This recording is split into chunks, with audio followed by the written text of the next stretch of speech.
gusto po namin ipakita na kahit bata po kami, kaya naman po namin talaga ipakita yung talent sa mga Pinoy. Dahil talented na po talaga yung mga Pinoy. Kaya we wanna like represent one of the artists here in the Philippines para po mag-grow pa po more yung OPM and P-pop.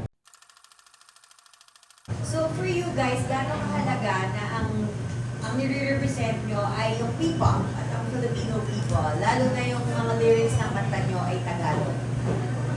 So ako naman po parang super halaga po lang. Saka parang malaki na rin po yun sa amin dahil P-pop nga po. Dahil hindi pa po masyadong umuusbong yung P-pop dito sa buong mundo po. Kaya kami rin po dahil gusto po namin ipakita na kahit bata po kami, kaya naman po namin talaga ipakita yung talent sa mga Pinoy. Dahil talented na po talaga yung mga Pinoy. Kaya we wanna like represent one of the artists here in the Philippines para po mag-grow pa po more yung OPM and P-pop. So yeah. And it's the representation that's important po. Kasi somewhere out there, may mga Filipino kids na nanonood sa amin, looking up to us. So we want na iparamdam sa kanila na Pinoy ka, you should be proud of it, na kayang-kaya natin makipagsabayan sa buong mundo.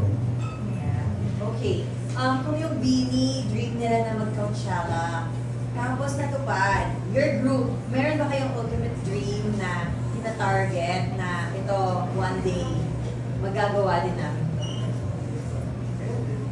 I think everybody's dream naman po is to perform sa Coachella, mga ganun. Pero as of now po, siguro sa akin, kasi we're still carving our way, we're still carving our path po. Siguro we would like a very solo concert.